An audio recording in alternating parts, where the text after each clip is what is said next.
All right. Hello, everybody. My name is Austin Hamilton. I'm known as the porn coach on TikTok, on the social medias. But in real life, my name is Austin, and I am a life coach.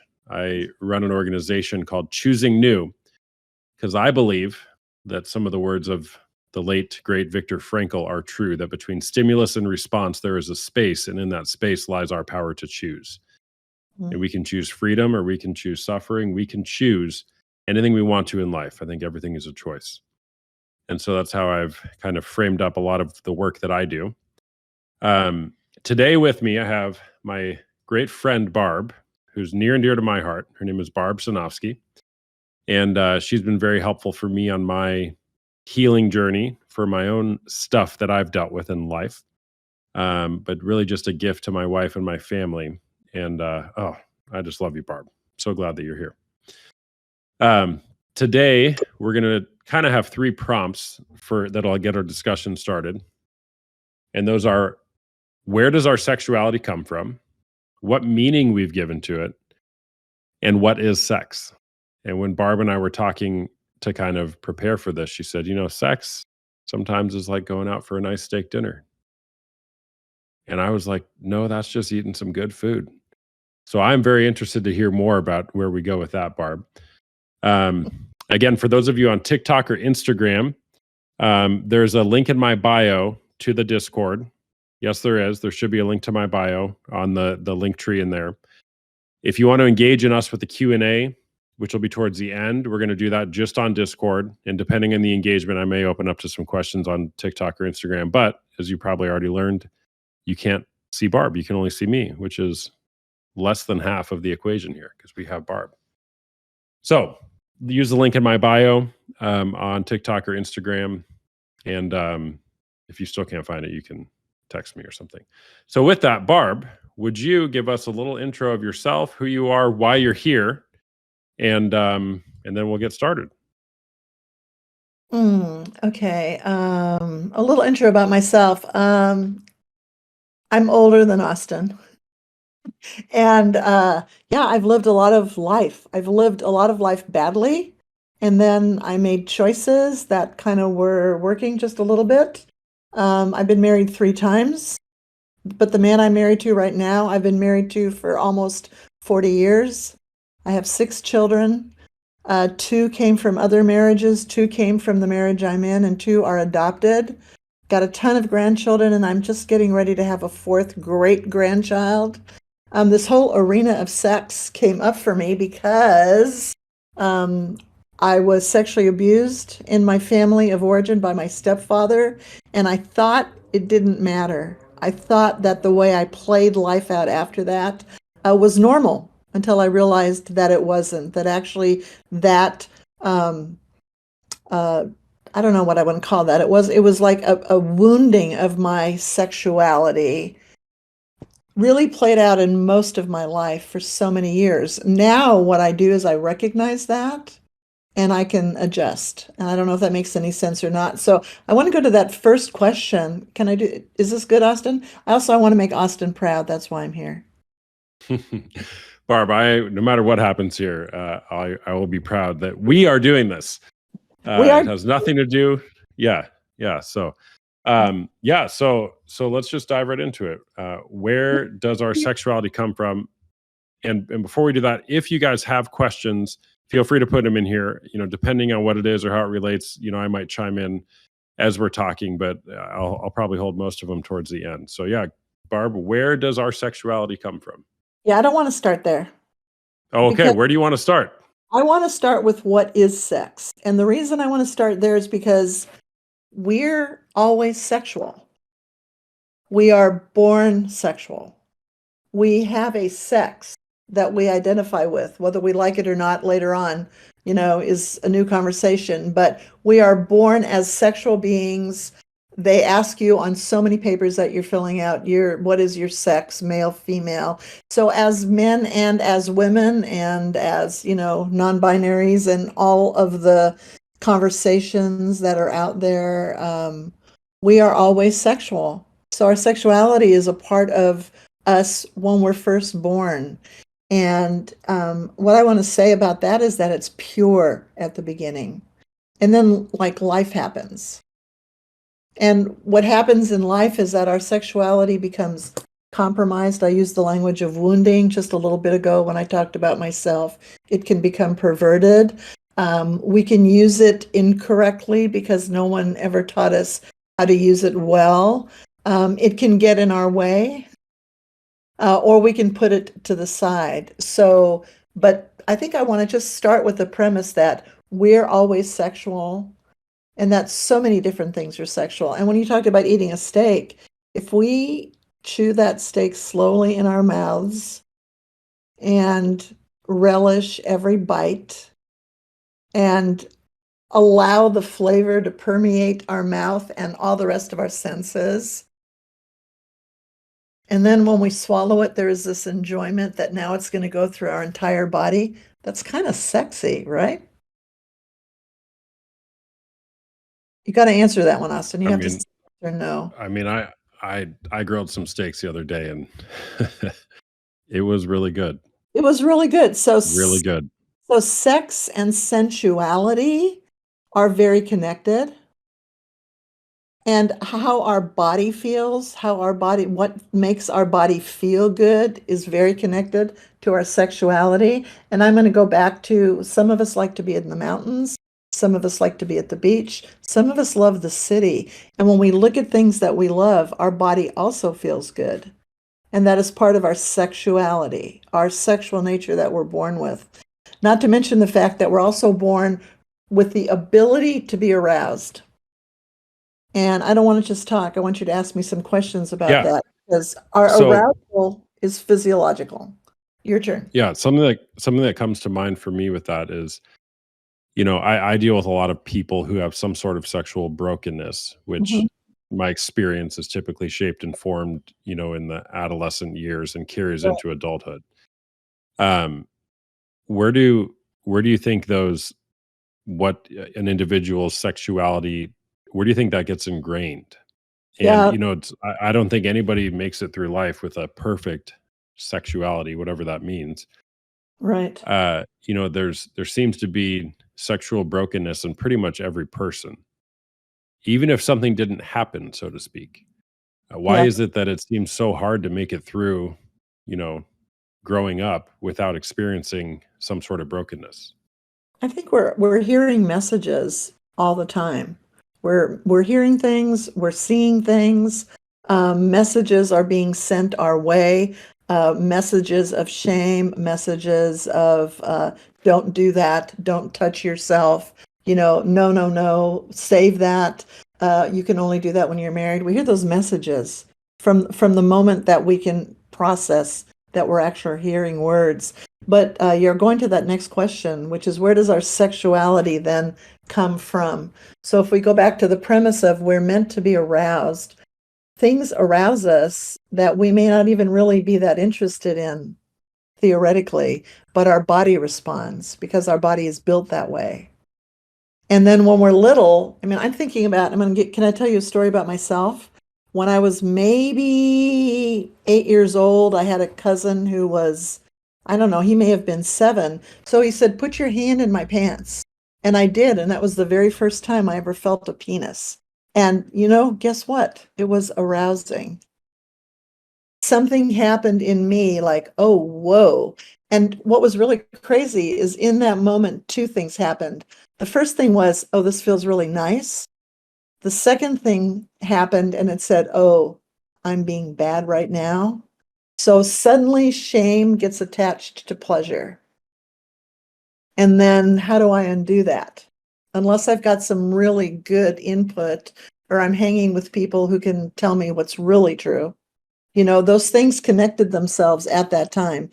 Actually, even before that, I'm going to tell you guys way too much about myself here, but Yeah, and by the way, I should have put a disclaimer on this. Is there's going to be some X-rated oh, comments in here for that's sure. So yeah, because I was like showing my sister my private parts because I thought she should know, what was going on. And my grandmother came in, saw what I was doing. My dog, my dogs were offended and they're leaving the room now. But my grandmother came in and she said, oh, that's horrible. You cannot do that. This is terrible. This is bad. I can't believe you're doing that. So even then, I was probably 3 or 4. Shame. Shame. And that carries, sorry guys, I got a dog going crazy. That has carried with me. And I would tell you that there are moments now after being married to my husband for 40 years where I still can feel shame. And it gets, again, intertwined to the pleasure. Yeah. So what do you do with that, right? Like, I'm pretty conscious with my kids and even, being naked, like them, even if it's changing clothes to go in the pool or if I'm changing clothes, my wife and I talk about that. And what level is appropriate with kids, because I don't want them to come across with some sort of shame response, but I also want it to be appropriate. So how can you, maybe speak for a minute as a parent, right? What's the goal here with regard to we're trying to train our children to have a healthy sexuality as they're growing up? Well, I think the goal, which isn't easy to reach, is naked and unashamed. I think that nakedness is not the issue. I think it's what we associate with nakedness that is the issue. I work a lot. I also coach, and I work a lot. I work with a lot of men, and I work with people who will tell a story of their life where maybe their nakedness was sexualized because of a comment that someone made, because of the way that they were looked at in that moment. Or maybe shame had already happened. So then they found themselves wanting to hide. Or maybe a parent wanted to hide. Pull on, no. Come on. And so I think that that's what happens. It gets like a crimp in it, like something gets stuck there and we can't really get it out because for some reason it stays in us. And so then what comes up for me is that we communicate. We actually speak about the things that are hard to speak about.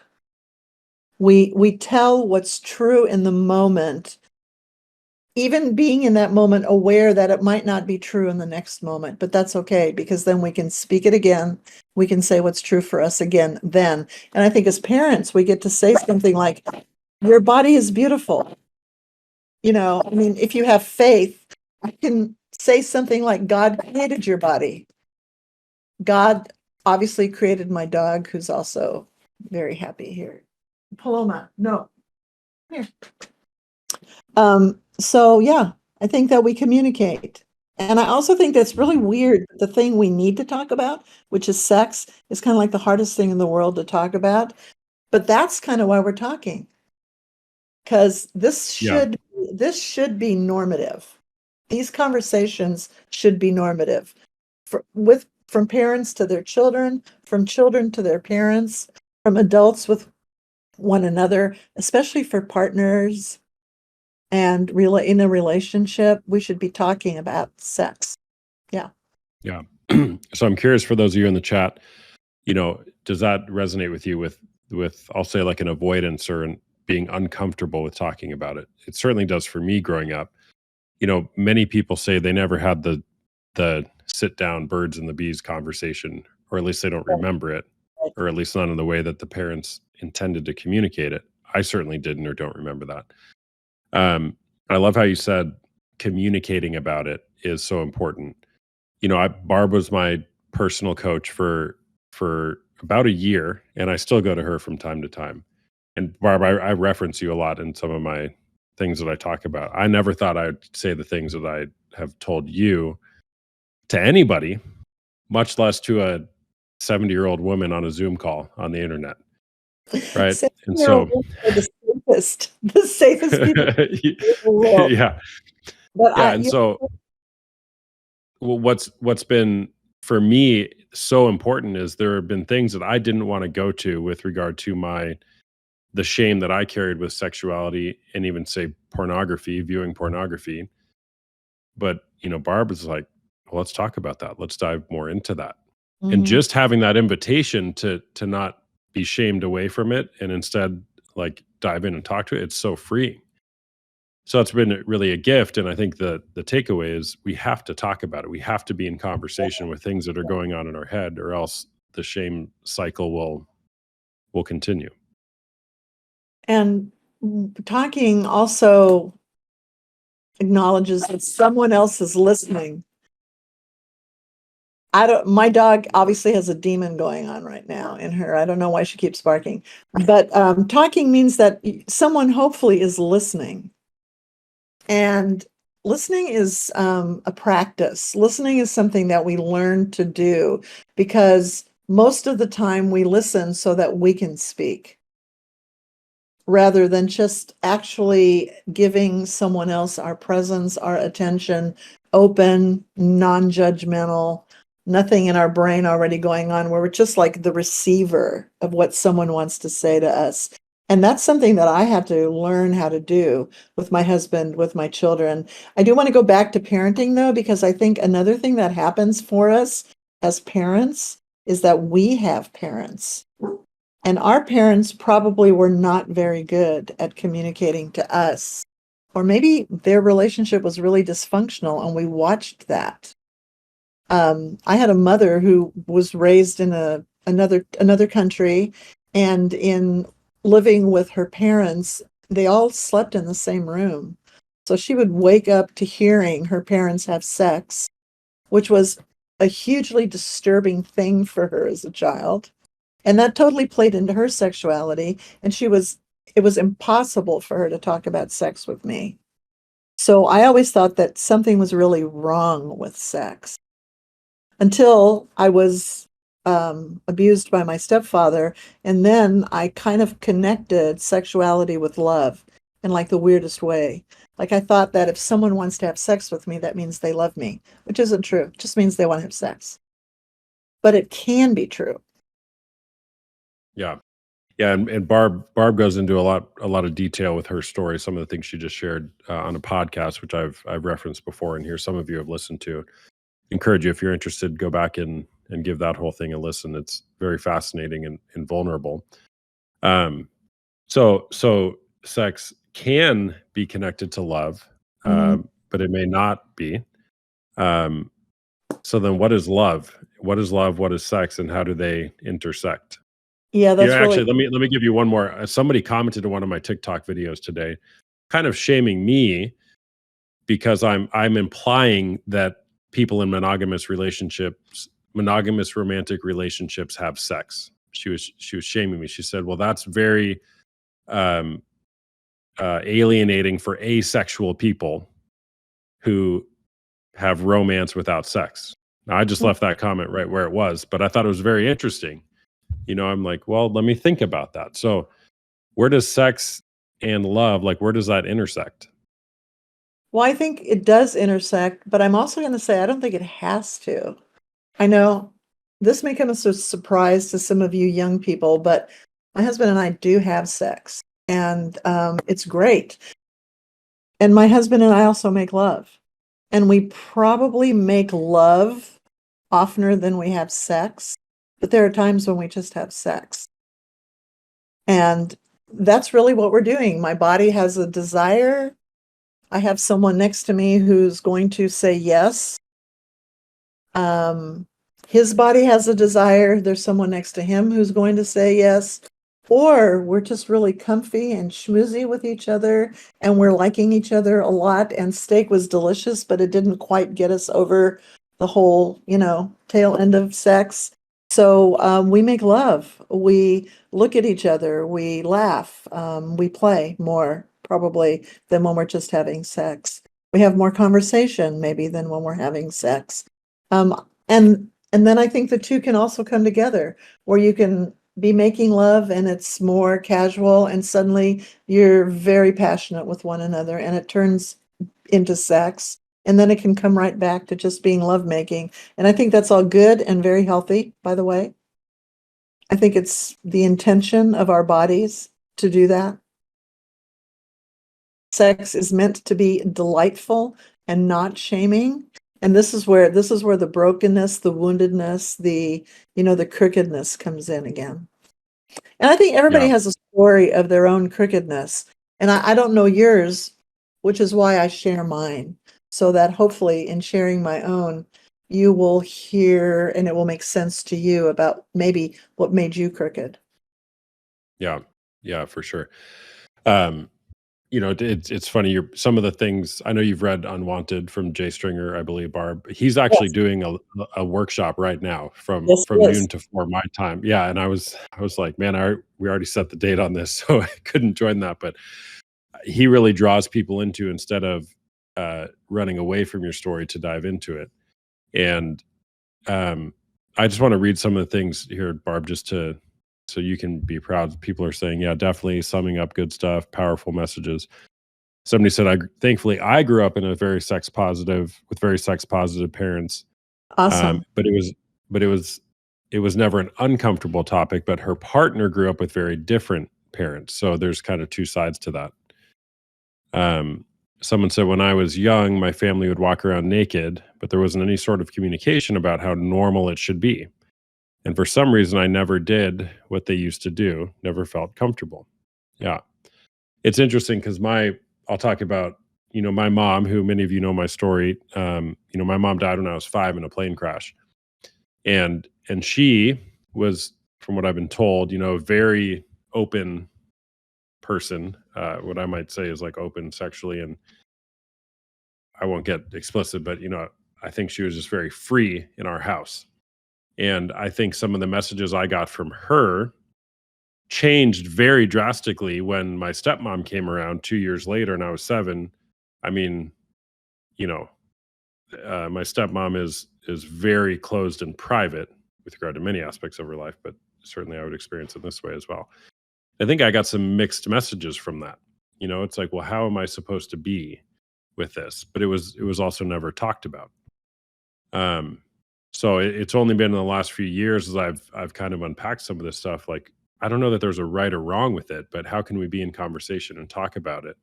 Which is hard to do because many people come from very different backgrounds with how they were brought up in their family of Yeah. origin. Yeah, that's so, so, so important and so impactful, because I would have said that I was the broken one in my marriage of 40 years. I was the one that came with baggage. I was the one who came from promiscuous behavior. I was the one who had been sexually abused, I was the one who had body triggers. Here I'm married to this sweet guy. He's, he's pretty innocent. He's getting this crazy wild woman. And I'm thinking that he's got it all together, but actually he doesn't, because his story is one of they never talked about anything. Um, when he started masturbating, nobody told him that that was normative. So shame was in his life, and he wasn't even aware that he was ashamed of things. He always felt like he had to tiptoe towards me because I might reject him. So we had to deal like with all of that, because stories collide. Your story is not your partner's story. And I think the important part of going back to the communication word is that we need to want to know each other's story. And then I do a lot of like marital counseling also, and I always have them tell me their story. And my husband was listening to me, and he said, "It's so weird, Barb. I've known you, for 40 some years. But in listening to your story, I'm learning again something new about you." So the story never ends. And we get to tell the story of who we are and listen to the story of who they are multiple times over and over again. And then the other thing I do want to talk about, because this is weird how time flies, right? It's kind of weird how We're time just getting started. Yeah. flies. Yeah, there's so much to talk about here. I really think it's important that we understand that the sexuality that plays out when we're more adult, I use that term loosely. I sometimes wonder if I'm an adult, is that our brains get grooved when we're little. It's like, pathways are created in our brains physiologically. And so our first sexual experiences, touching a penis, even though it was my cousin's and he was 7 years old, is arousing for me. The first sexual experience I had I can think about that. I can access it constantly in my brain. The same things arouse me today that aroused me at the very beginning because my brain has been grooved. And then I'm just thinking about the role masturbation plays in our lives, the role that sex and self-soothing, uh, which kind of equals sex as medication, because it's a great medication. In that moment, we feel really good, even if in the next moment we feel shame. How those things like stay with us. They can either open a really good, healthy road, or they can make something really small and ugly and create secrets or openings for conversation. And yeah, I really want to encourage that the more people are willing to speak, shame goes away when we talk about it. It's crazy. Got to name the shame. You Name the got shame, baby. It is so crazy. And I don't know, the Fray or somebody sang a song about our secrets making us, we're as sick as our secrets, something like that. Yeah, we have to tell our secrets. And I'm not saying, get a billboard and put it, on Hollywood Boulevard, but I am saying find one person, start there, that you can trust enough, because trust is a crazy thing as well. And just start by telling one secret and just see what happens. See how the shame can diffuse and go away. And Yeah. maybe actually become, like for Austin, the platform of a healing work. Yeah. Yeah. I wouldn't recommend starting by talking about it on TikTok directly, No, but no, that's not the if place. that's not the place. So, but it is for some people. Well, I was Um, say that, but then again, it might be. Yeah. it might be, yeah. So you referenced masturbating a couple of times. I'm going to assume that when you say masturbating, you're assuming just masturbating, not masturbating with porn. Is that a fair assumption? Um, well, for some people, it begins with porn. For other people, It, it doesn't. So, I mean, certainly.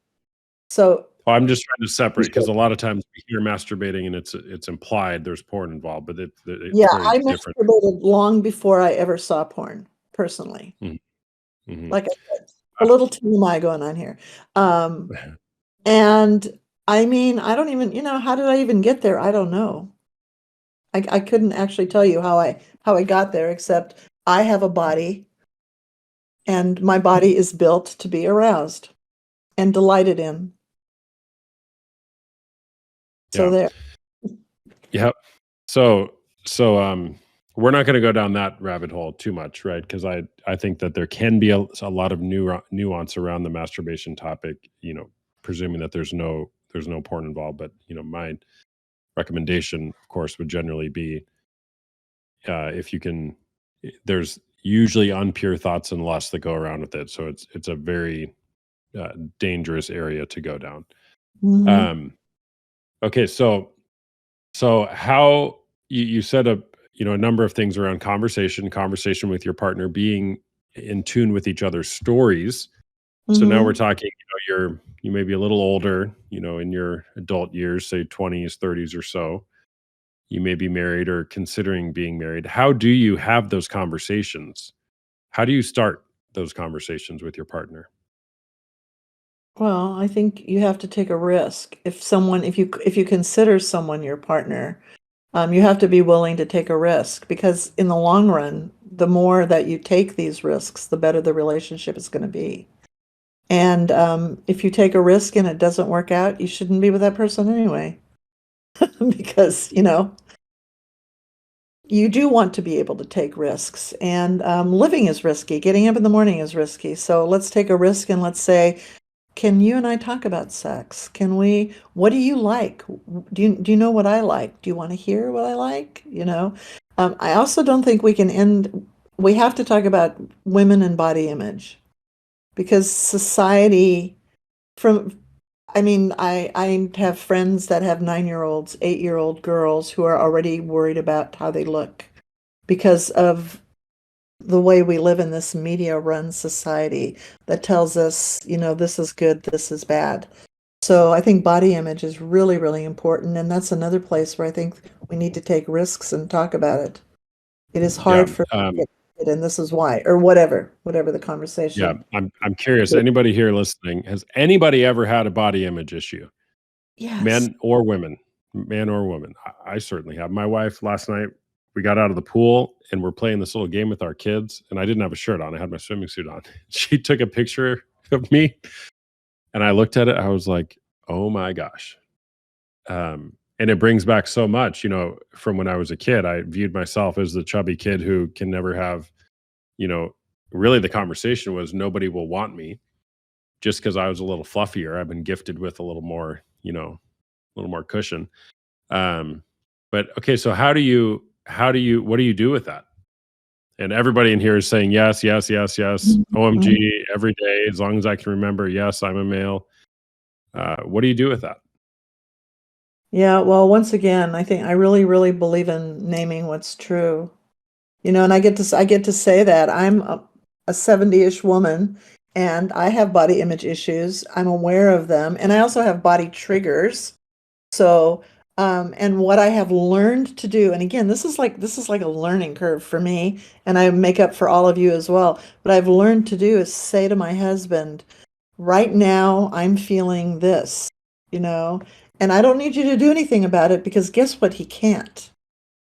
But I need to acknowledge that I'm feeling that way.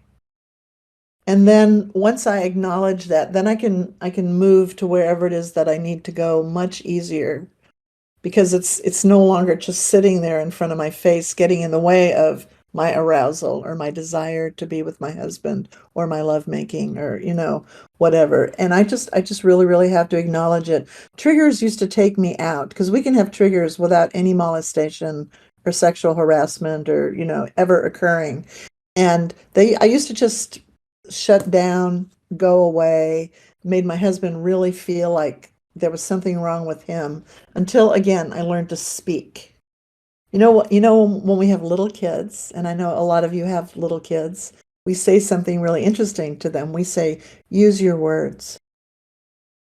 And I want to say that. We need to use our words, the real ones. Hmm. Yeah, which is really hard sometimes. Yeah, there's a reason I have the word courage on the wall behind me. Yeah, Um, it can be an act of courage to use your words and say what you actually want to say. Say what you need to say. yeah, yeah. Um, it's so hard, and we can see it in kids, or I at least see it in my kids, where I'm like, I think I know what's on their mind, but just say it. There's a fear in there that's preventing them to say it. And with Hmm. body image, what I kind of heard or took away from that is again, it's like everything's a conversation. Um, just bring it to the Every, light, talk about it. You can yeah. bring it to your spouse, your partner, and talk through it. It's easy to say, well, what's true about you, Mhm. which is something that I do say sometimes, but it's different to actually believe that and to believe it all the time. I don't know that anybody can ever live there all the time. Right. And what do we do when we're not received? Because when my husband is cranky, he may not receive me. When I'm cranky or a bee, I may not receive him. So Does I that get, still happen in your 70s? yes, are you kidding? Of course it still happens. I'm the words that I have behind me that you can't see, but they're on my big bookshelf back there. It says stay wild because I thought I couldn't be myself. And I'm kind of a wild girl. And I thought that being that was bad. And so I've spent a lot of years trying to be like the good girl. And I am learning that actually the best thing about me is when I am totally myself. So staying wild makes me a good girl because that's who I am. And that's how I was created. And that's actually good. So to be true to yourself rather than trying to be someone else. And then when I'm cranky and I don't receive, I can come back and I can say, whoa, when I didn't receive you, I was so cranky and forgive me. And now I want to hear you. Now I can. Let's talk about that again. And because we have some sort of commitment to one another, we have a lot of commitment actually, but I'm making up that there's some sort of commitment for all of you. Going again is really, really important. Don't Yeah. don't don't when it doesn't work out, try again. Yeah. Can That's the Michael Jordan way of being the best basketball player ever. Failure never stopped him from shooting the next ball. hmm Yeah. Yeah. So, something that's occurring to me right now is I never thought I would be facilitating a conversation about sex with Mhm. anybody on the internet, but here we are. We're going to keep chatting here for 5-10 minutes or so. And again, if you're on Instagram or TikTok, you can join us on Discord to see Barb and hear Barb, and then also engage in some Q&A in just a few minutes. I will ask, if you guys have questions, or even if you want to share something on Discord. It looks like most of you in here are part of the community, which, by the way, this is the best community on the internet. Um, this is not a safe space because I don't believe that there are safe spaces in the world. I agree. However, yeah, however, I think that this is a place where you can share and be vulnerable, and I won't judge you. Barb won't judge you. Nope. So if and when you have a question, you can either put it in the chat or something you want to share, or if you want to request to speak and you can talk and be on video. That's fine too. There's about 20 people in here, so um, okay. I'm going to read a few comments here, Barb. Someone said, a few years ago, with regard to body image, I reached a point of it is what it is and embrace being more comfortable with my fat. I'm a guy with a big belly. Ha. Much less an issue than then, but it still comes up. Me too. I know personally growing up, my mother consistently had me on a diet as soon as I entered middle school, all the way through high school, and I never understood why, because I wasn't a heavy woman by any means, just well endowed. It affected me in my adulthood with having bad relationships with food. But now I understand that it was because my mother isn't comfortable with her own body and was simply projecting it on me. Mhm. What do you make of that? Yeah, well, that goes back to, your parents' brokenness. And, don't believe everything that you were taught. And I think one of the things that we need to always be doing is unlearning the shit, unlearning the crap, and relearning how to eat that steak and enjoy every bite, to go back to that original metaphor. But yeah, relearning what's really true, what's really good, what makes us feel good, what takes shame away. So there's just a lot of things we get to unlearn. And that means that we participate in the unlearning. We open ourselves to different thoughts, different ideas, rather than calling ourselves bad. Because the meaning that we give to our sexuality, I think we haven't touched on that much. But we call ourselves names all the time in our heads. We call ourselves names when it comes to our body, when it comes to our age, when it comes to the job that we have or don't have, whether or not we're arguing with our children or our husband. It's really easy to have a lot of self-contempt, and then self-contempt many times also then projects outward into other contempt, and that just gets in the way of all the things we really want. And I just want to say that our longings are good, and that our sexuality is meant to be good, and that we are meant to be delighted in. And we get to work towards all of that. And it's really easy because it's really easy to think that I don't want it. I don't want to have to work. It's much easier to just, well, can't this just happen? This is a fast food world. Can I drive through a therapist's office window and come out on the other side totally fixed and healed and all that? No, work takes work. We're working at Uh, something anyway. We might as well be working on the good stuff. yeah, don't you wish it was that easy? Drive through, Yeah, drive through therapist to fix I everything. wish it was, So but it isn't. yeah, so I have a question, Barb. We're talking about a variety of topics here, and obviously this goes Oh, wherever because as you've very clearly laid out here, right? Sex is not just doing the deed, right? There's so much it's more, and not. somebody's, I've heard it before. It's said in multiple ways, but with regard to physical intimacy, sex does not start in the bedroom; it starts in the kitchen. Yeah. And there's so much that just goes around to creating love and intimacy. A question that I get a lot, Barb, with kind of my platform, the people I talk to from women, and it's being brought up here. Somebody said, I never had body image issues until I caught my significant other looking at porn and going back to the same girl a lot. Somebody else in here said, how do I get over the images of the women I saw? I hear this a lot. Women um, get stuck or get hung up on. I'm not saying that in a bad way. It's just how I see it on that their partner went not only was looking at porn, but went to the same person or few people. And that can kind of keep them stuck. What do you make of that? And what could you offer that could help a betrayed person's, generally a woman, kind of dismantle that when it's a fixation on like this one person that they might have gone to, Well, first or of the all, familiarity? yeah, there's a lot of comparison conversations that we have all the time anyway. So I think that's a part of it.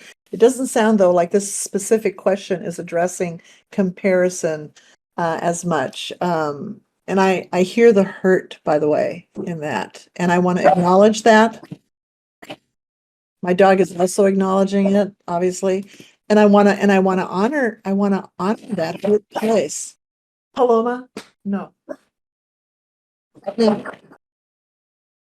Freaking Yeah. dogs, man. This is why you just don't have a dog. Oh, Don't have a dog. terrible. Barking dogs. Paloma. Paloma. My husband is yelling at her, which is not helping. So aside from the comparison, I want to go back to what I talked about the grooves in our brain. So there's something about that image or that particular person that hits a groove, that hits something that was in your partner's brain way before you ever came along. And while that doesn't make the hurt go away, hopefully that makes it easier to understand. Can I just leave this for 1 second and kick my dog out of my office? Yeah, go I'll ahead. be back. Yeah, and I'm still here. My camera flickers every once in a while. And again, anybody on TikTok or Instagram, if you use the link in my bio, you can join the conversation on Discord. Yeah, and I've answered that a few different ways as well with going to the same person or persons with the type of content that partner may be looking at. I certainly did that. And you know, the best I can say is I just wouldn't make too much of that, because it was, for me, it's this idea of comforting and soothing that I was searching for. Like Barb says, with the groove in the brain, there's some void that I was trying to fill, and that filled it. um it's for me, it had nothing to do with the person. It was more about the feeling when I would have that soothing or comfort. You want to Yes. continue on that, Barb? Yeah, no, I just really, really agree with what you're saying. And again, there's a familiarity. I mean, if you guys think about your own sexuality and what is arousing to you, there's going to be things that you always like because, there's specific things that put you in the mood. It can be, we're all different. Some of us are more auditory. Some of us are touchy-feely. Some of us, we have different ways. Some people are really excited by kissing, others are not. And I think that's all okay. And I think it actually almost always can be traced back to when we were much younger. Maybe even as simple as a movie we watched that wasn't even sexual. It can still create that arousal in us that stays with us. Because in that moment, it just hit us in a certain way, and we got that groove. So Yeah. Thanks for that. I'm going to read a few more comments here. I used to have an eating disorder, something my partner doesn't know about me. Finding this porn issue during my pregnancy has broken me. All the women are super skinny. I'm eating for the baby's sake. However, I'm afraid for after the baby how I will feel. yeah, I used to be a slender woman, but I no longer am. And one of the crazy parts about that is that I didn't realize I wasn't slender. until one day, I looked at a picture and I went, who's that chubby woman? Oh my gosh, her face looks so much like my own. And it was me. And all of a sudden my body image had to adjust, and it was not good. The adjustment was really, really hard. And I'm going to go back to the comparison word again. My husband is a skinny guy.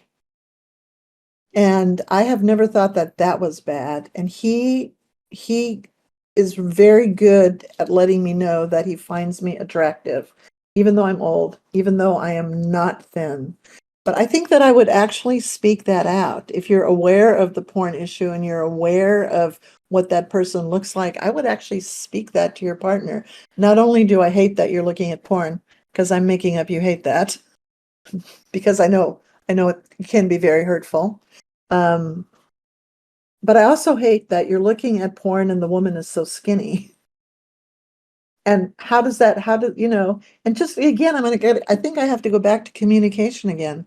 Talk about it, learn about it. And I don't think it actually has anything to do with the skinniness. I think it has something to do with something totally different than that.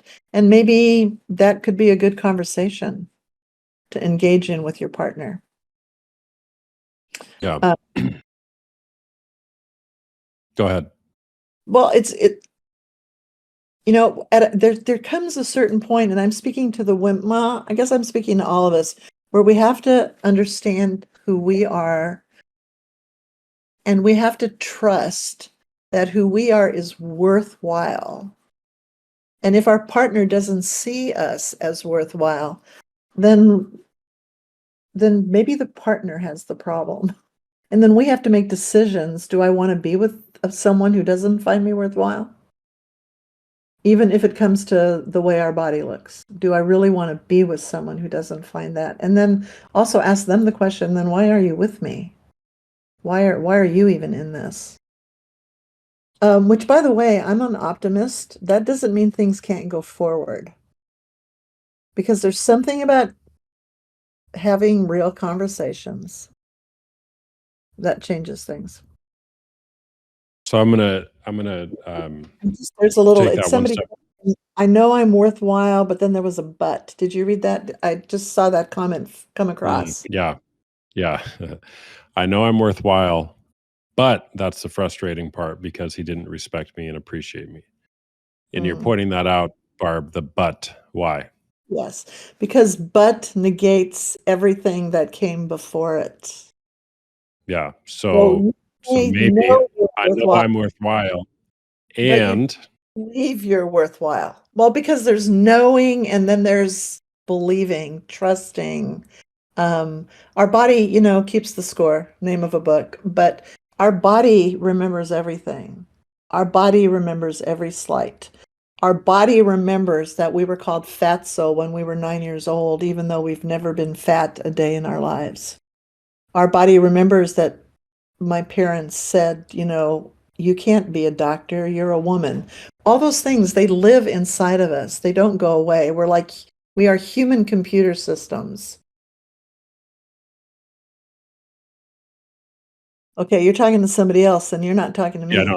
no, I'm just telling people to join Discord.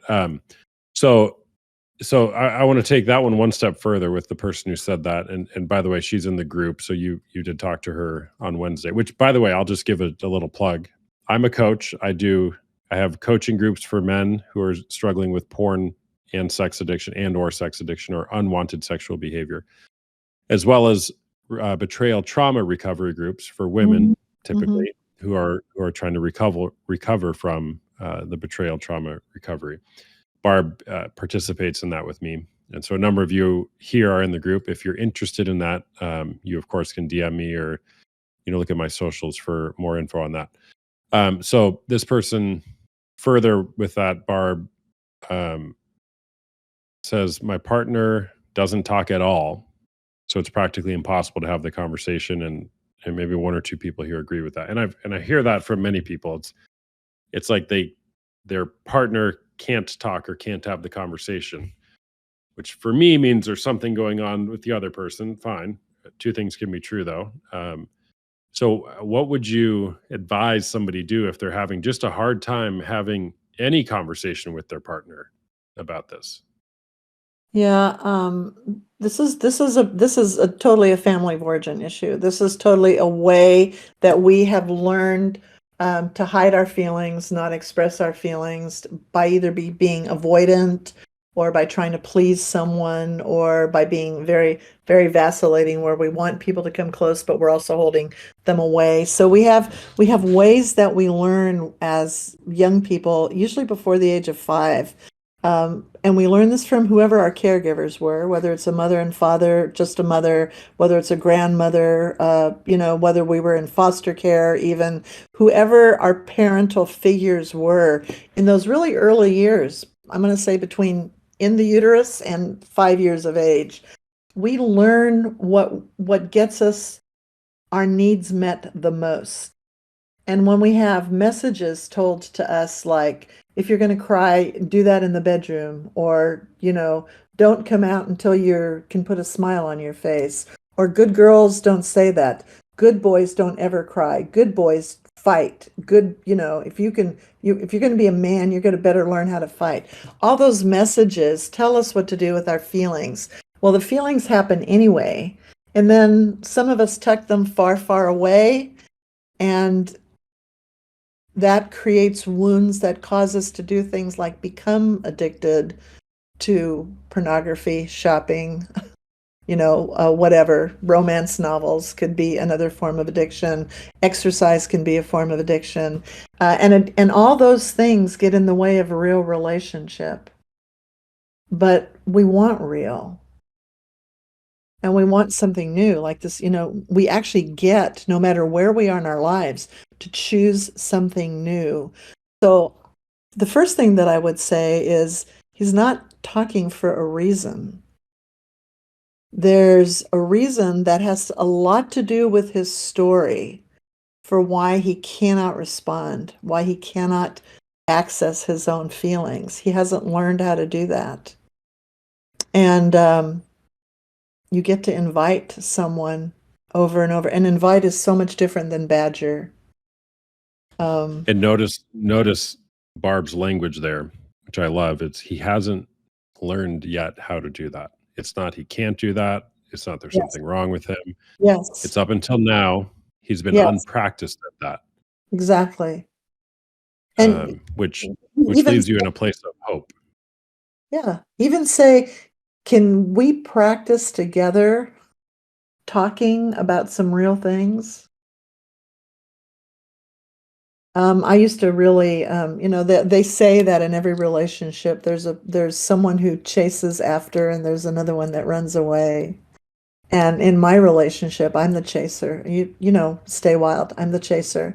And my husband would run away. He used to do this thing early on in our marriage where he would nod as I was speaking at him. But see, I was speaking at him. I was kind of attacking him because I was telling him all the things that were wrong and all the things that were bad. And all he just sat there and nodded. And I would say, just say something, say anything, say fuck you, just say something so that I can hear that you're actually connecting with me. And he couldn't. He couldn't. But little by little, he could. But both of us needed to change. It wasn't him changing. Actually, I think what allowed him to start talking was me changing, was the way that I made my requests share. A complaint is always a longing, by the way. Just even if you've got paper and pencil, write that one down, because a complaint is a longing. We're complaining because we desire something, and desire is good. Desire is a good word. It fits right into our conversation on sexuality, but it's about so much more. I think it's interesting, Barb. You said you changed, right? Yes. It's not that he needed to change entirely to fix the situation, though he does need to shift, right? It's always a dance, right? So how can you change? Because in some ways, if we show up massively different in our relationship, the other person has no choice but to make some sort of change. Exactly. doesn't mean it's gonna get better or worse or happier, but if you show up way different, they have to do something different. So someone says shift happens, right? Yeah. Okay, so there's a lot of discussion going on here on Discord. And by the way, if you're on TikTok or Instagram, you got to join Discord to hear my wonderful interview partner here, Barb. Um, so let's shift to some more maybe focused Q&A. So if you have if you want to make like a concise, 1 or 2 line question, be happy to do that. If you want to also come on and ask your question on video, you can request to be on here and maybe have a little bit of dialogue with us. I'd love to do that. So let's see. Somebody in here says recalibrate. Yeah, you can just recalibrate the tone of the relationship. Yeah, that's a really beautiful way to say go again. I Yeah. think I'm always recalibrating with my husband and with all my relationships, honestly. Here's the question, Barb. What if I've simply just lost so much respect for him, leading me to feel like I'm really not that into him anymore? Mm. Then I guess my question is, why are you still there?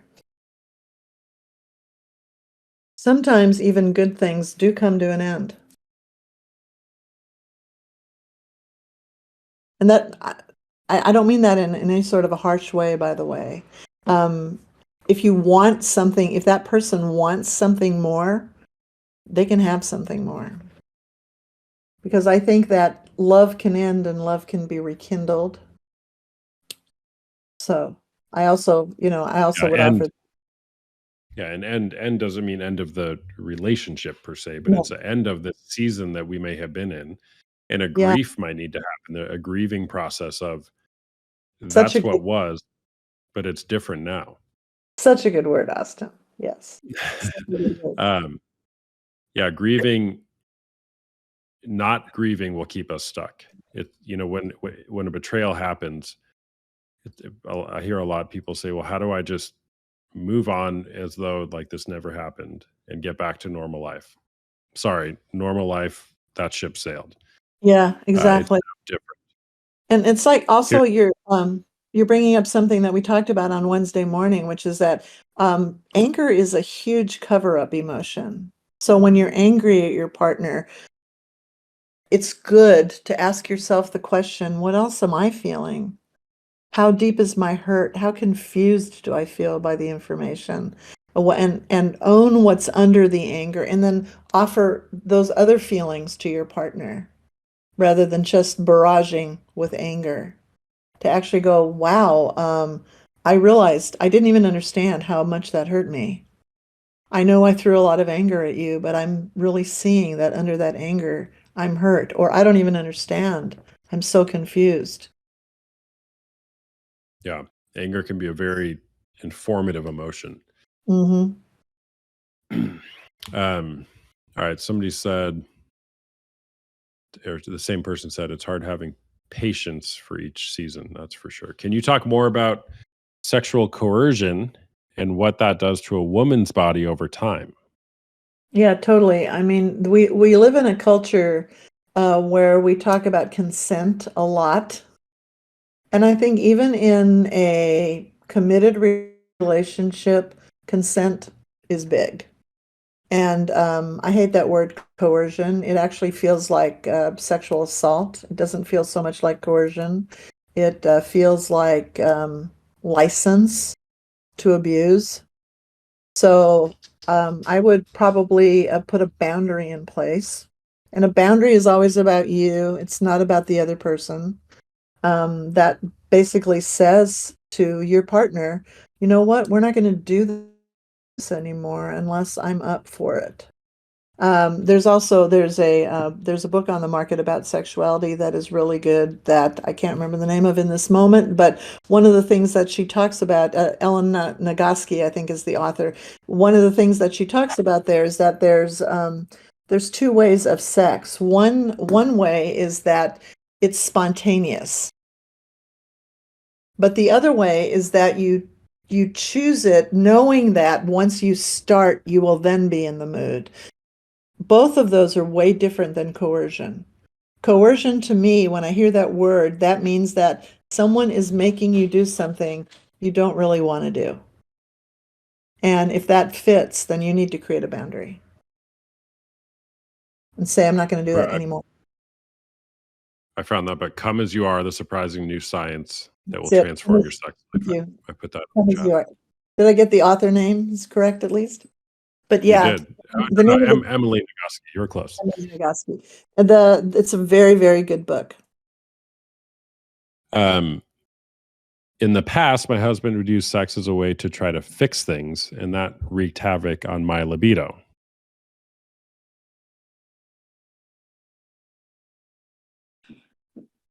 Okay, I want to hear more about why that wreaks havoc on her libido.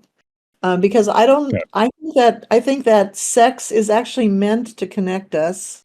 I think it can be like a glue piece in our relationship. So, if your husband is wants to have sex to fix something, I want to know what needs to be fixed and why it disturbs your libido. Because sometimes it can fix things, but both partners have to agree that it fixes. Well, Are you she's typing a response.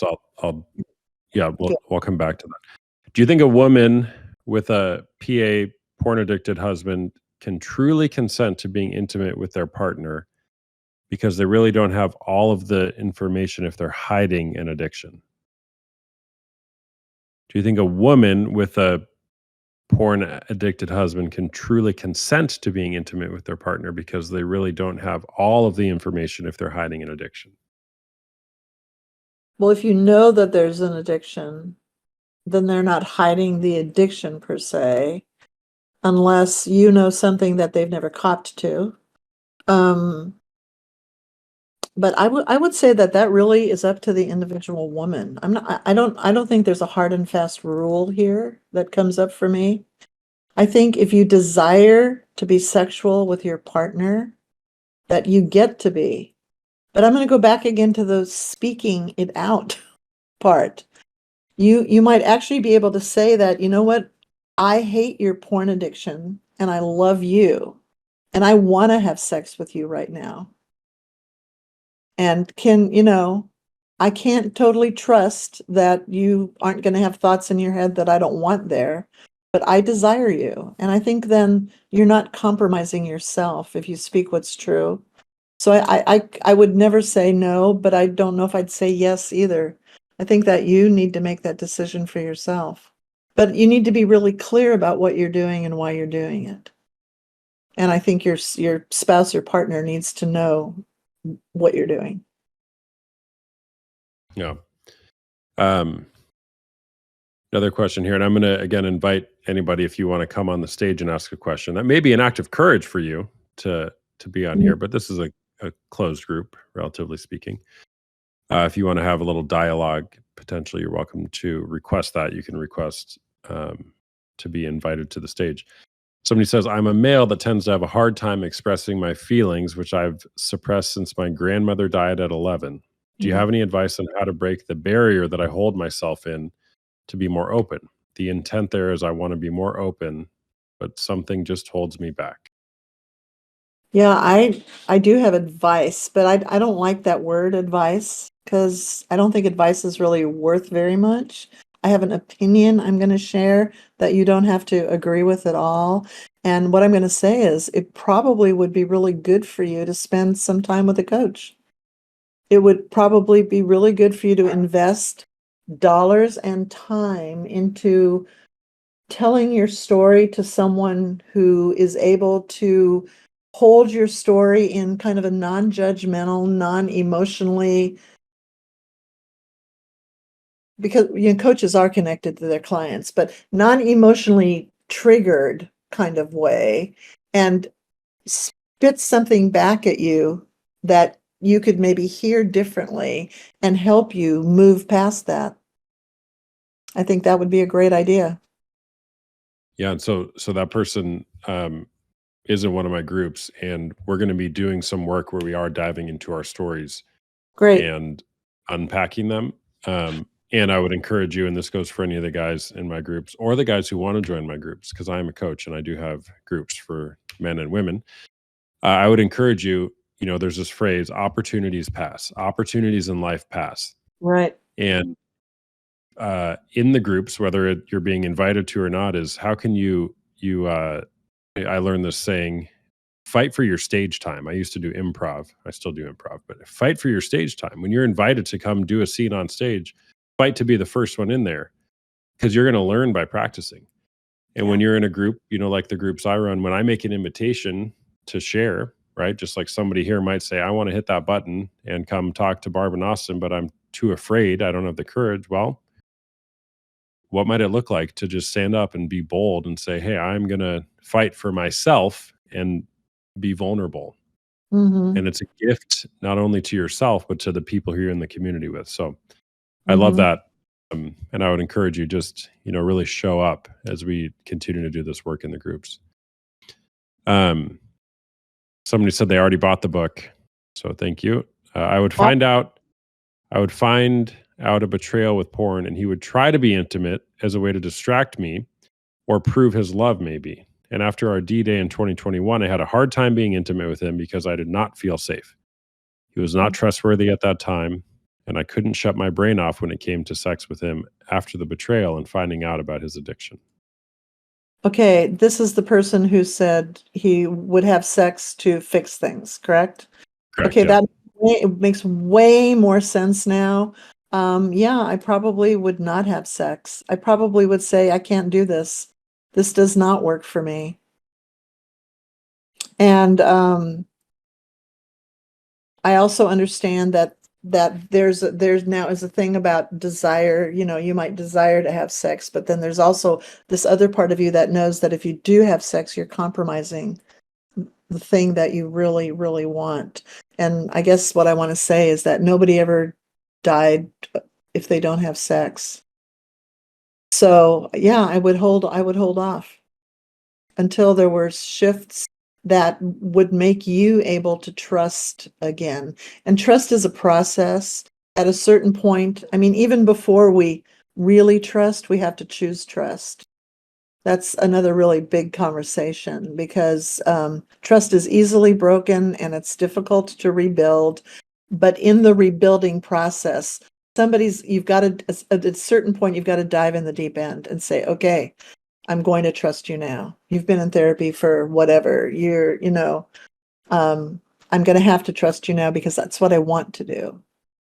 And trust can be rebuilt, by the way.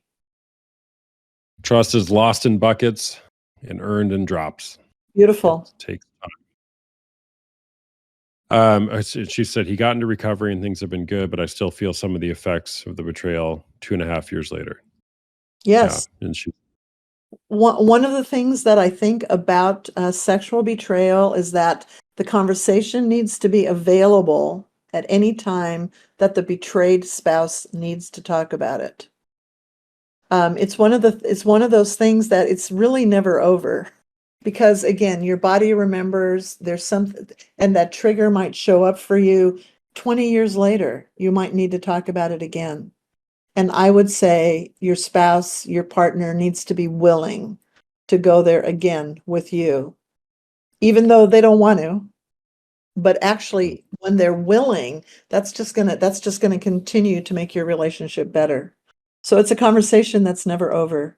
And we've talked about communicating so much. Yeah. Somebody said, and I get this a lot, what about having sex after D-Day, like right after? So many of us women have talked and said we have all done the same thing, but why? Because we want it to be better in a hurry. So we compromise ourselves. And I would say that, we make decisions that all of us have made decisions that we wish we hadn't made. But I would say that you can go back to your partner and you can say, I had sex with you right after disclosure and I wish I hadn't have, because I thought it would make me feel better I thought it would connect me back to you. I thought it would make things go away, and it hasn't done that either. And if you need another break, take a break. But yeah, I would really share with how it did actually make you feel. And I would imagine that the partner wants the same thing. They want to be right back, together. So it's probably a mutual, maybe bad decision. Somebody said, I think I felt like I had something to prove subconsciously. I remember him thanking me that week for being so sexual after figuring out about the cheating. I feel gross about it now. Mm, mhm. Yeah, yeah. That makes a lot of sense. And again, I'm gonna say that you get to actually express that. I wish I hadn't have done that. I really was trying to, make something happen. I did want to show you how sexy I am, or, and I realize now that that didn't really even work for me. Yeah. I'm know that you're all aware, but I just want to say it again that a sexual addiction is rarely about sex. What's it about? Pain. It's Hmm. about pain and avoiding pain. And having learned, usually again, way before the relationship you're in, having learned that if I look at this and I do this, if I look at porn and I masturbate, or I mean, I have clients that don't even masturbate; they just look at porn, because there's something soothing even in that, where I will in that moment feel better, and my pain is so great because I haven't learned to do anything else with it. And it comes out sideways. It will find its way out. It will Barb find it. mentioned earlier, the body keeps the score. The body keeps the score. It basically talks about how trauma, undealt with, will come out somehow. Mhm. Very interesting. I learned about that book about 2 years ago. I had a heart episode a couple years ago, and we don't know what happened. I'm fine now, fortunately. Too young to have heart issues. Barb has heart issues too. We have that in common. I'm not too Sorry, young. Barb. Yeah, yeah. Um, but I have to wonder. Is there something there with, because I kept my trauma in for so long, and it's got to come out. It comes out in weird ways. Um, a lot of, well, I'll say, empathy going on in the chat. I don't know if you're reading all the chat, Barb, but people No, I saying, can. Every once in a while, there's something that comes yeah, across. agreeing, wanted to feel close when learning about it, makes you feel so apart. I hypersexualized myself after D-Day, almost to try and compete and show him I was better, but it made me feel Yeah, worse. yeah. Um, here's a question. Can you talk about the link between trauma and kinks? There is a link, by the way. But what I want to say about kinks is that kinks happen. So, that they can come without trauma, as well. The kinks really depend upon they depend upon what hit you at a certain age, what hit your brain when you were in a state of arousal. Some kinks are easier to deal with than others. I don't know which particular kink you're talking about. I could name some, but yeah, that's a part of the way that you got wired, grooved when you were younger. And there's usually an incident that you can remember. Like the work that I do with my clients is I have them write a lot for me. So we look at trauma from a story perspective, the narrative, and I'll ask them to write. And if you're one who maybe journals, or if you write not on the computer, because there's something different about actually seeing your own handwriting. Memories, when you write a story about your life, are like the yarn in a ball of wool. When you pull on it, more comes out. And what you think is just a little piece of yarn, as you're pulling on it, gets bigger and bigger. And your memories can do that as well. And it's good to remember, because it's remembering that gives you a better future. we tend to want to hide and tuck away and not think about the things that hurt us. But actually, we need to look at them. When I work with an addict, I mean, Austin has heard this from me. I never tell them that I'm holding them accountable not to look at pornography. I take the Jay Stringer approach, whom we talked about earlier, from his book Unwanted. We spend all our time trying to tell ourselves, I won't look, I won't look, I won't look, when actually what you're looking at has a lot to tell you. There's something about the porn that you are looking at and when you're looking at it and why you're looking at it that explains your pain. And I would say that no matter what your wounded place is, you don't want to hide it. You actually want to look at it. You want to remember it. And you remember it not so that it can have a hold on you, but so that the hold that it has on you anyway can go away so that you can have a future worth having. Yeah, and when I was working with Barb, talking about some of the first memories I have, say of porn or sexuality, Barb made an invitation like, what was interesting to you about that, or you know, what do you remember about that? Getting very clear about it. And I think you even said, Barb, something like, what might it be like for you to see that again? Mhm. Uh, I did. yeah, I'm like, it's interesting to me and I don't want to go there. But it Mhm. made me think of like, gosh, this holds so much power over me. But unpacking it, being able to talk through it was so healing for me to bring it into light with another person, which I did with my wife as well. Um, so it's just interesting how we try to stuff it down, but that doesn't work. And again, I talk about Jay Stringer's book all the time. I probably Mhm. well, I've contributed to a lot of sales of that book, I think, but it is so good for diving into this stuff. Let me Mhm. get to some questions in here. Um, why is my partner now resulting to finding women on Facebook? It started with porn, but now he won't stop looking up local women on Facebook. Hmm. Well, I can't tell you why because I don't know him. However, however, it feels like just moving from one pain medication to the next. Okay, this one is bad, so let me try this. I can't do that. Maybe I'll do this. It sounds like replacement theory, I'm going to call it, where they're just replacing one issue with another issue and maybe probably making up in their head that it's not as bad as the one that they have stopped. And if I'm also hearing that that is also painful. Yeah. We have about 10 more minutes here with Barb.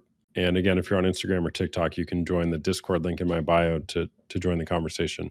And by the way, this is great. I've loved this, Barb. For those of you who are kind of involved in my community, I'm going to be doing more of these types of conversations with some sort of premium access where you can engage in the conversation. So stay tuned with that. And then also, I'm a coach. I do coaching groups for men and women. Barb helps with that as well. So if you're interested in that, we could chat more about that. Um, a guy said, "Is D-Day the day of disclosure?" Yeah, D-Day is generally referred to as the day that we'll say shit hit the fan. It may not mean everything was disclosed that day, but it's like the line in the sand of everything is different now. Disclosure is a Yeah. whole process to be worked out to disclose and to do it well. Um, Men are pretty terrible or unpracticed, to use a non-shaming word, at coming clean with you right out of the gate because it's very hard. And Yeah. so there are processes for that. There's a phrase, Doug Weiss says it.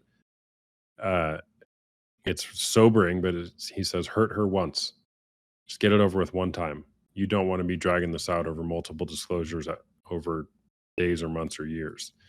Yes. Um, this person said BDSM probably because it's more mainstream with regard to the kinks and becoming more normalized and glamorized. Somebody said, so dealing with rejection from girls at a young age can be what kickstarts a porn addiction. Sure, it can be. Yeah, I would say Yeah. yes, it I can mean, be. yeah, because that's a hurt. Let me just go to BDSM. Consent, consent, consent. Who are you hurting? Are you hurting yourself? That's what I would say to kinks. Yeah. Let's see. What if after disclosure letter, you still get little bits of different info? Should that be included in an impact letter? Or him Um, getting defensive, almost like he's protecting porn stars? What do you think of that, Barb? yeah, I think it can be. And getting little bits of info is just what I'm going to call staggered disclosure, which is really normal, by the way. And also, let me go back to memory. Someone may actually think they've disclosed, but after they've disclosed, another memory comes up and it's like, oh, I didn't mention that. So staggered disclosure could not be because they're trying to withhold something from you. It could actually be because they just suddenly remembered something that they had forgotten and they're actually trying to come clean. That isn't always the case, but it can be. Yeah, and I think that there can be nuance there because, there's been things over the years that maybe details surrounding my behavior that what the word I like to use is it became active. It's like at the time of Mhm. disclosure, this was not even on my radar, nor was it a significant detail of what happened, but it resurfaced and became active for me. And kept coming up. So I'm like, well, I gotta do something with this. And so what I Right, like to tell guys is it may not be intentionally withholding, and that's where it is if you're intentionally withholding, that's when it's got to be disclosed. Um, and I would say um, with the disclosure, if it's like, oh yeah, I just remembered 17 more affairs I had with other women. Okay, that's not what we're talking about here, right? right. It's more like, gosh, I remember this one time I went, I went to whatever, it could be a strip club or something. And maybe that was so far down the list of things being disclosed that it wasn't active at the time, and that can come up. Yes, it still sucks, but there can be some nuance there, I would say, as long as it isn't with like the big things regarding the disclosure. Yes. Um, what do you feel? Go ahead. I was just going to talk about our everybody has a sexual history, and if you've never considered your own, that's a really good practice. Again, I'm going to suggest that you would write it down somewhere, and you can totally do this on your computer because this is for a whole other purpose. But to really understand that you have a sexual history and that your desires, what you like, what you don't like, didn't just happen in a vacuum, and to write about it. Remember your first sexual experience. I always ask my clients that question. I usually will ask them to write a sexual history for me.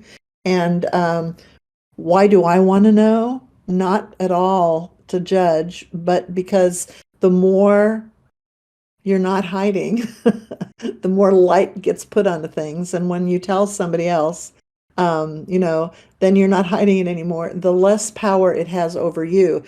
So you get your power back in a weird sort of way. Power that maybe you've lost to things that have happened to you or to things that you've done also.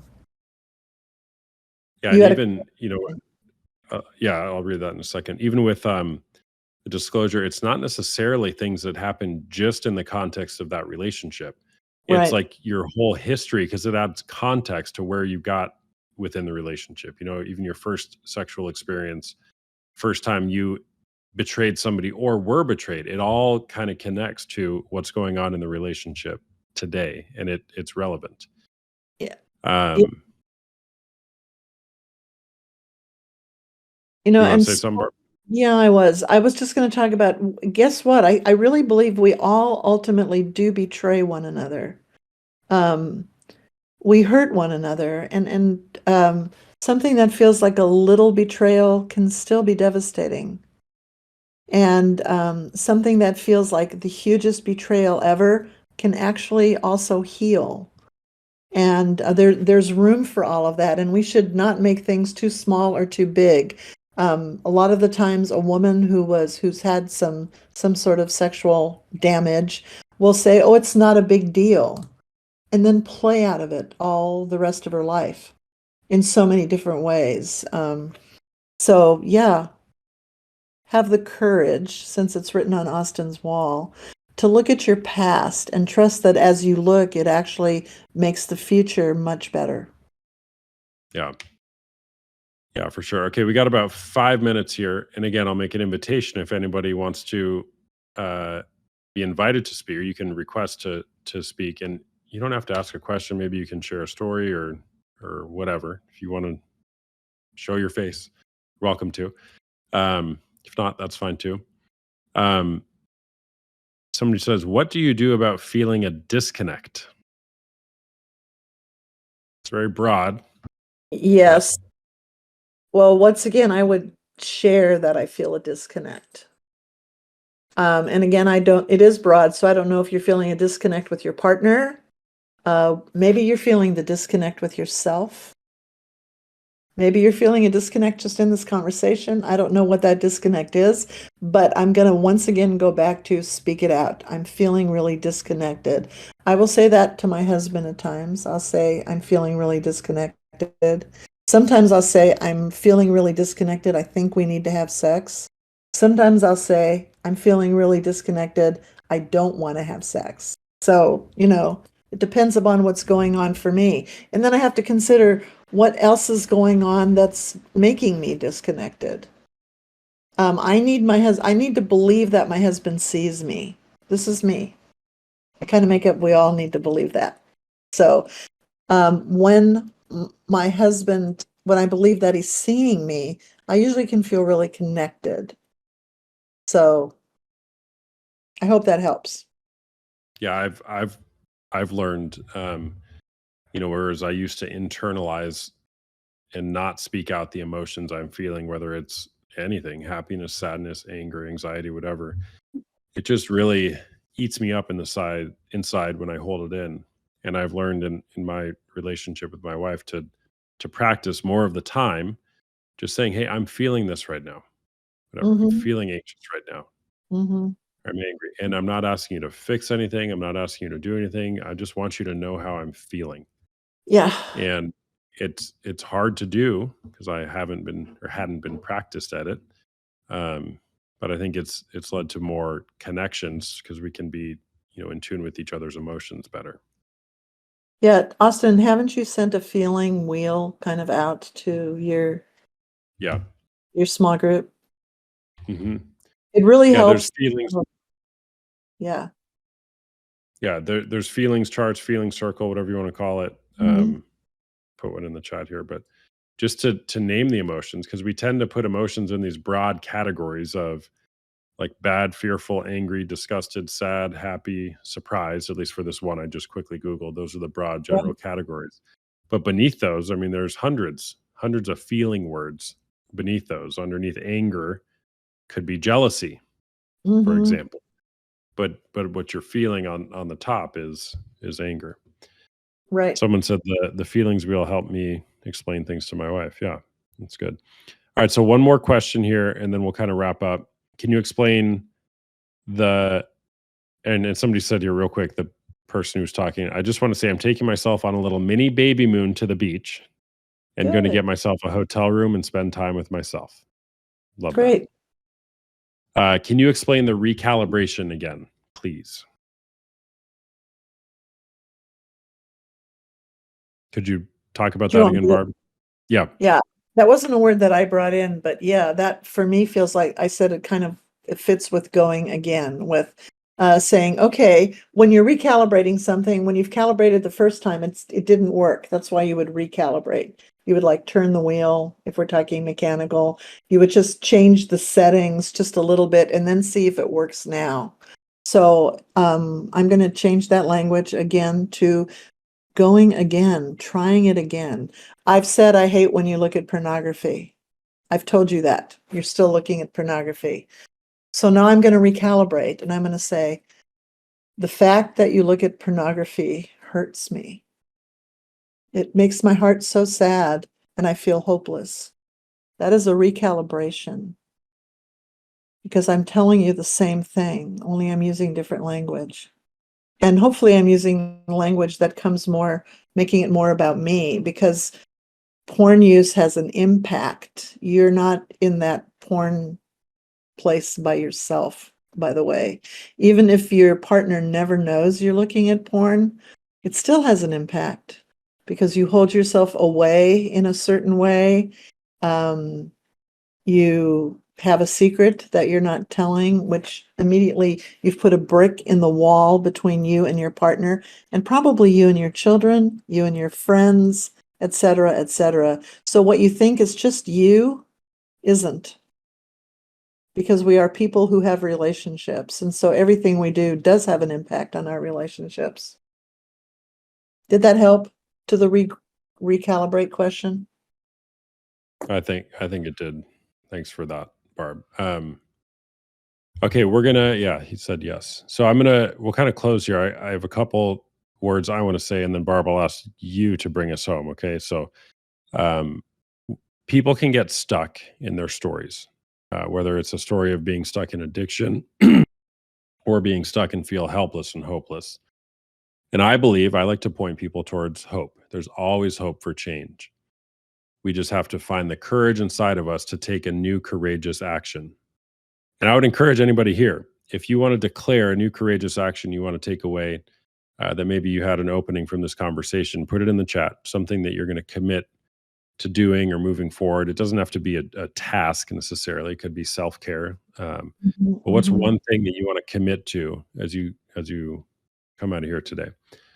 And then also, like I mentioned earlier, this is kind of the first test of doing something like this. Barb, I'm so grateful for you being here. And we'll do things like this similar again. And I'll have some sort of premium exclusive members only access to this. It'll cost a couple bucks, but we'll make it accessible to people. I'm going to read 3 Viktor Frankl quotes. Love Viktor Frankl quotes. Everything can be taken from a person, but one thing, the last of the human freedoms, to choose one's attitude in any given set of circumstances, to choose one's own way. When we are no longer able to change a situation, we are challenged to change ourselves. It's recalibration, right?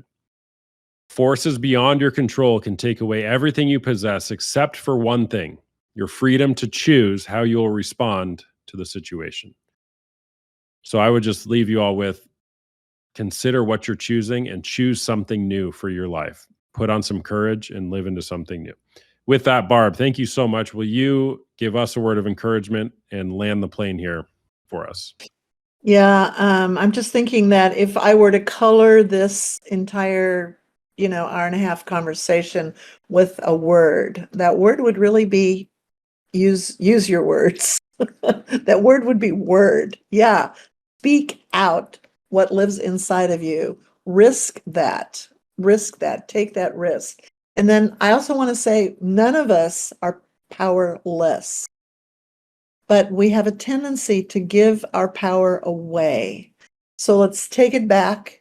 And I think the most amazing way that we can take our power back is by being willing to tell our stories and to hear the stories of the people that we love. We get unstuck by telling our stories. Thanks, everybody, for listening. This was fun. I've never done anything like this before. It's kind of cool. I thought Discord was just for game playing, because that's what all my grandkids do. Mm-hmm. It's apparently filled with gaming and porn, but it's also good for hope and healing as well. The world's a weird place. All right, everyone. Well, thank you so much. Thank you, Barb. We'll do it again. This will be available after the fact in some capacity. I don't know, but Great. I'm gonna put the annoying elevator music back on, and we'll see y'all later. Bye bye.